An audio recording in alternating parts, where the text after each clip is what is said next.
Bismillahirrahmanirrahim. Assalamualaikum warahmatullahi wabarakatuh.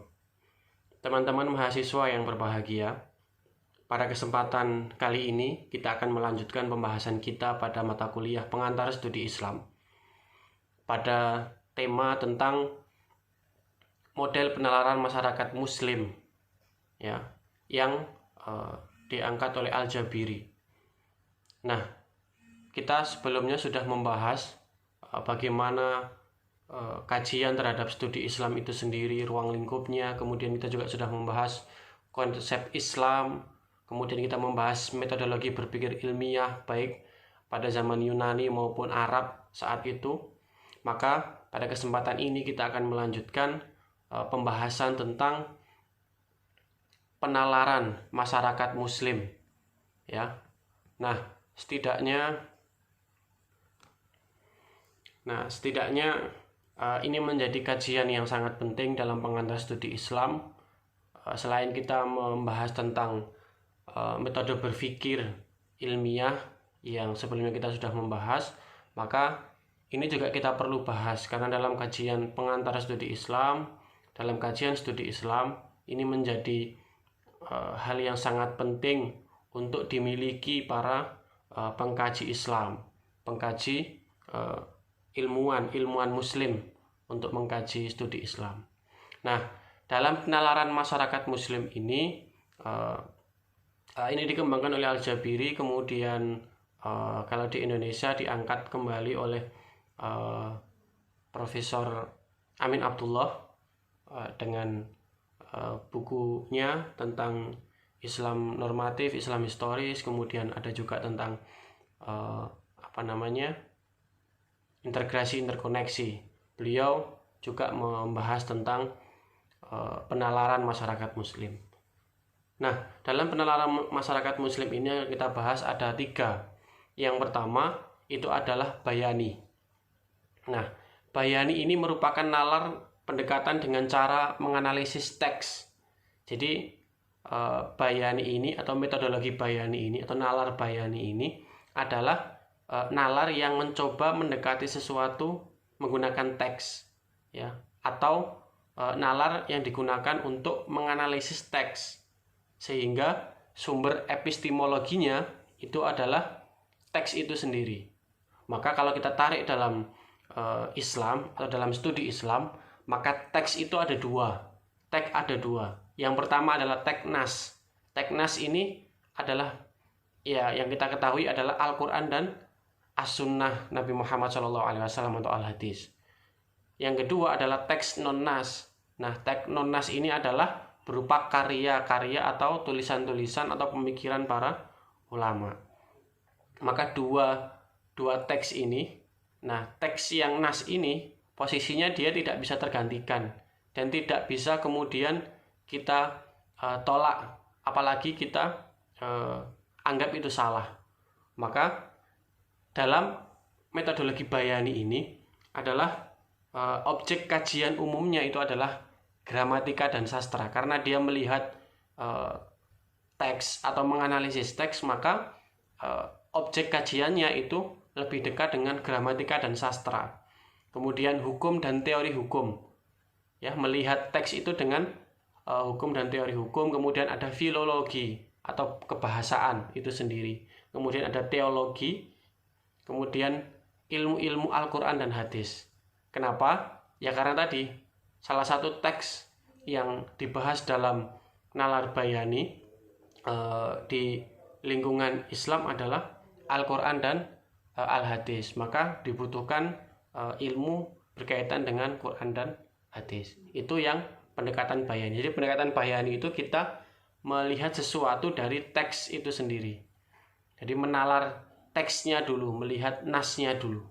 Nah, kemudian yang kedua adalah nalar burhani atau epistemologi burhani. Nah, nalar ini adalah dia mengukur benar atau salah, benar atau tidaknya sesuatu itu dilihat dari pengalaman dan akal.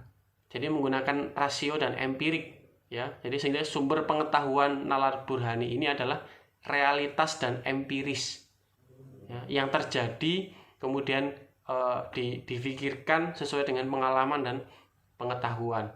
Maka corak berpikir ini yang digunakan adalah induktif. Ya, corak berpikirnya adalah induktif. Maka Burhani ini melihat sesuatunya adalah dengan pengalaman atau dengan akal pikiran.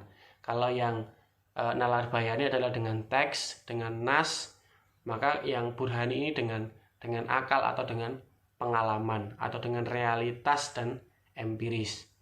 Maka keduanya ini nggak kemudian dipilih salah satu, tapi dalam Islam dipakai dua-duanya. Kita melihat sesuatu berangkat dari nas, kemudian dikaji dengan akal dan pengalaman.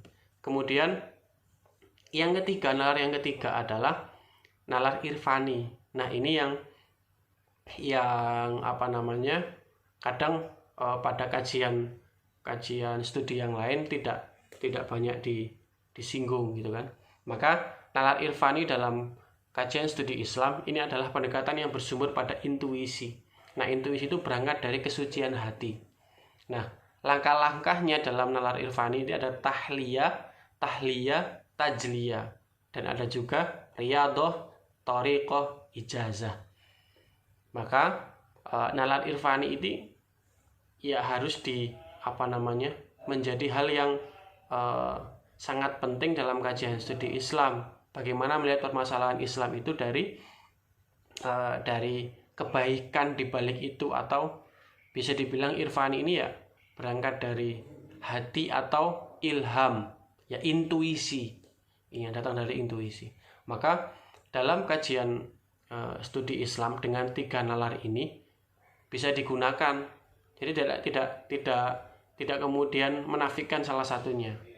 Maka ketika melihat sesuatu, contohnya ketika corona ini, ya kita bisa melihat dari tiga penalaran ini. Yang pertama adalah nasnya. Nah, sudah banyak dibahas oleh para ilmuwan, kemudian para ulama, para ustadz terkait hadis-hadis atau dalil-dalil tentang wabah yang sedang kita hadapi. Kemudian kita kaji kembali dengan ilmu pengetahuan bagaimana virus ini berkembang, kemudian dari segi medis, dari segi kesehatan. Kemudian nalar irfaninya adalah bagaimana caranya untuk kita tetap bijak dan tetap dekat dengan Allah Subhanahu wa taala dalam menghadapi situasi wabah ini dengan sebaik-baiknya. Maka yang membedakan epistemologi umum dengan epistemologi berpikir Islam atau nalar umum dengan nalar Islam adalah yang pertama, kalau epistemologi umum itu berpikirnya rasional, kemudian empirik dan intuitif. Nah, namun dalam berpikir Islam itu yang pertama adalah bersumber pada teks. Ini yang membedakan. Kalau epistemologi umum langsung berangkat dari rasional, empirik, intuitif, tidak ada sumber pada teks. Kalau di Islam berangkat yang pertama adalah bersumber pada teks. Kita melihat teks terlebih dahulu yang ada di dalam Al-Quran atau dalam karya-karya para ulama, Al-Quran, hadis, kemudian karya para ulama. Kemudian yang kedua adalah burhani yang bersumber pada akal dan empirik. Nah, ini yang kemudian menarik pada epistemologi umum, yaitu rasional dan empirik. Nah, baru yang ketiga irfani bersumber pada khas atau intuisi atau ilham. Nah, intuitif ini sama dengan epistemologi umum. Jadi yang membedakan epistemologi Islam dengan epistemologi umum adalah kita ada kajian terhadap teks. Jadi ada sumber berangkat dari sumber teks, yaitu Al-Quran dan Al-Hadis.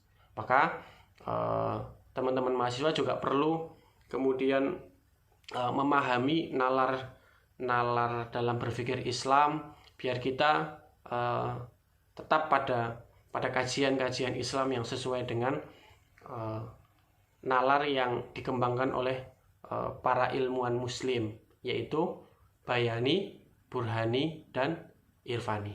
Nah, selanjutnya setelah ini teman-teman mahasiswa yang bertugas menuliskan makalah, ya, yang bertugas presentasi, nanti silakan dipresentasikan di grup WhatsApp, ya. Nanti kita lanjutkan di grup WhatsApp. Nah, kita kaji, kita bahas makalah dari teman-teman pemakalah tentang epistemologi bayani, burhani, dan irfani. Itu saja pertemuan kita pada kali ini. Terima kasih. Assalamualaikum warahmatullahi wabarakatuh.